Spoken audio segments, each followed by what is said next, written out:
Hello friends, હું છું Hardik Patel. Icon engineering tuition ક્લાસીસની ચેનલમાં વિદ્યાર્થી મિત્રો આપનું સ્વાગત છે.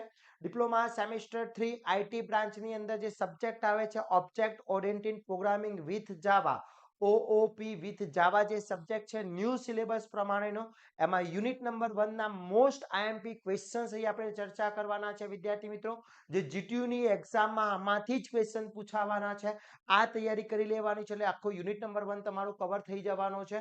તો વિદ્યાર્થી મિત્રો, આજના વિડીયોમાં આપણે આખા યુનિટ નંબર 1, જે પૂરેપૂરું યુનિટ નંબર 1 છે, એનું ફૂલ આપણે અહીંયા મોસ્ટ આઈએમપી ક્વેશ્ચન્સ જોવાના છે. પ્લસ જોડે જોડે આપણે દરેક સબ્જેક્ટના જે ન્યૂ સિલેબસ છે એના દરેક સબ્જેક્ટના દરેક યુનિટના આપણે મોસ્ટ આઈએમપી ક્વેશ્ચનની સિરીઝ આપણે જે સ્ટાર્ટ કરી છે એ તમે એમાં બધા જ ક્વેશ્ચન અમે તમને અપલોડ કરીશું અને બધા જ ક્વેશ્ચન તમને અહીંયાથી આપીશું. તો વિદ્યાર્થી મિત્રો, ચેનલ ઉપર નવા હોય તો ચેનલને સબસ્ક્રાઇબ કરી દેશો, બેલ આઇકોન ઓન કરી દો જેથી નવા વિડીયો આવે તરત જ નોટિફિકેશન આવી જશે. પ્લસ સેમેસ્ટર 3 માટેનું એક વોટ્સઅપ ગ્રુપ બનાવેલું છે.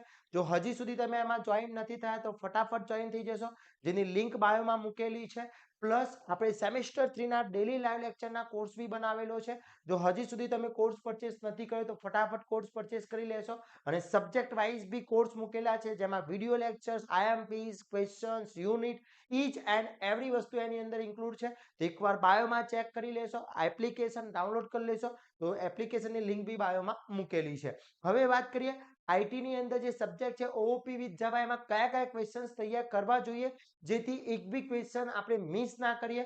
જીટીયુમાં પેપરમાં એમાંથી જ ક્વેશ્ચન આવે અને આ બધા જ ક્વેશ્ચનના વિથ આન્સર આપણા કોર્સની અંદર બી ઇન્ક્લુડ છે વિદ્યાર્થી મિત્રો. તો એકવાર ચેક કરી લેશો. તો જોઈએ ફર્સ્ટ કયા કયા ક્વેશ્ચન્સ રેડી કરવાના છે. તો ફર્સ્ટ ક્વેશ્ચન્સ જે અહીંયા પૂછ્યો છે, different between producer oriented programming, POP, and object oriented programming. એટલે આ બે રીતના પૂછાતો ક્વેશ્ચન્સ છે કે write down the difference between OOP and POP. કોઈ બી બંનેમાંથી ડિફરન્ટ આ રીતનો ક્વેશ્ચન્સ પૂછી શકે છે. ડિફરન્ટ છે, મોસ્ટ આઈએમપી છે, ખાસ કરી લેવાનો છે. પછી સેકન્ડ ક્વેશ્ચન છે ડબલ રીતના પૂછી શકે છે, explain Java programming structure with example અથવા basic structure of Java programming. એટલે જાવાનું જે બેઝિક સ્ટ્રક્ચર છે એ તમારે સમજાવવાનું છે. આ રીતના ઓરમાં મૂકેલા હોઈ શકે છે ક્વેશ્ચન્સ, તો ખાસ કરી લેવાનું છે. પછી explain primitive data types and user defined data types in Java, most IMP question છે, ખાસ કરી લેજો. પછી એક્સપ્લેન ટાઇપ કન્સર્વર એન્ડ કાસ્ટિંગ જાવા વાળો જે ક્વેશ્ચન છે આ બંનેનો, એ મોસ્ટ આઈએમપી છે, ખાસ કરી લેજો. એક્ઝામમાં કઈ રીતના તમને પૂછાતા હોય છે ઓરમાં, એટલે કે એક જ ક્વેશ્ચન છે પણ એને નામ અથવા થોડું અલગથી પૂછી નાખતા હોય છે. તો અહીંયા બતાવેલા છે, જો એક્સપ્લેન જેવીએમ અથવા explain purpose of JVM Java અથવા what is the byte code and explain JVM details. આ ત્રણ એક જ ટાઈપના ક્વેશ્ચન છે, ત્રણેયના આન્સર સેમ જ છે, બટ અલગ અલગ મેથડ જે પૂછવાની એ પૂછી છે. તો આ રીતના ખાસ કરી લેવાના છે. Very and very most IMP questions છે, ખાસ કરી લેજો વિદ્યાર્થી મિત્રો. પછી અહીંયા ગ્રામેટિકલ કલેક્શન ઇન જાવા છે અથવા grammatical collection describe the importance and Java programming અંદર શું છે, ઇમ્પોર્ટન્સ શું છે, એ ક્વેશ્ચન પૂછી શકે છે. અથવા list down four ways make object eligible for garbage છે, કઈ રીતના એને એલિજિબલ કરી શકાય છે. પછી માઇનોર એન્ડ ઇન્ક્રીમેન્ટિંગ અથવા મેજર ફૂલ છે, અથવા એક્સપ્લેન ધ ફર્ટિલાઇઝર મેથડ. તો આ ત્રણેય એક જ ક્વેશ્ચન છે, સમજો, ત્રણેય છે એક જ ક્વેશ્ચન પણ અલગ અલગ મેથડથી ક્વેશ્ચન્સ પૂછેલા છે વિદ્યાર્થી મિત્રો.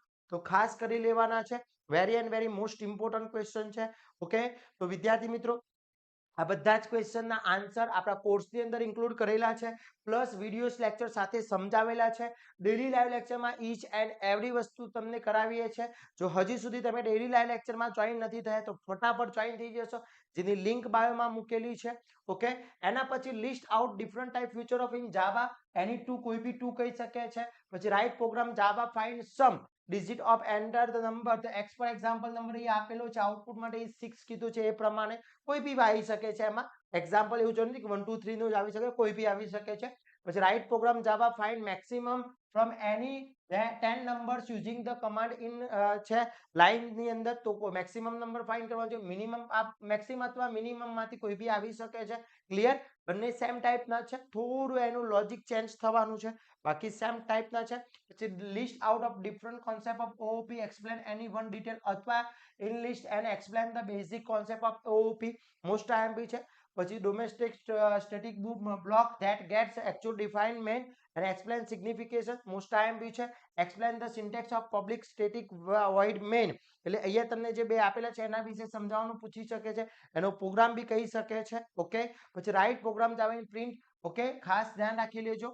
ઓકે, ફોર સિરીઝ ની કીધી છે. પછી program in Java sort the elements of array in the ascending order. Ascending order ની અંદર રિપ્રેઝન્ટ કરવાનું પૂછી શકે છે. તો આ ટાઈપના ક્વેશ્ચન્સ પૂછી શકે છે વિદ્યાર્થી મિત્રો. મોસ્ટ આઈએમપી છે. આ બધા જ ક્વેશ્ચનના વિથ આન્સર આપણા કોર્સની અંદર ઇન્ક્લુડ છે. જો હજી સુધી તમે કોર્સ પરચેસ નથી કર્યો તો ફટાફટ કોર્સ પરચેસ કરી લેશો, જેની લિંક બાયોમાં મૂકેલી છે.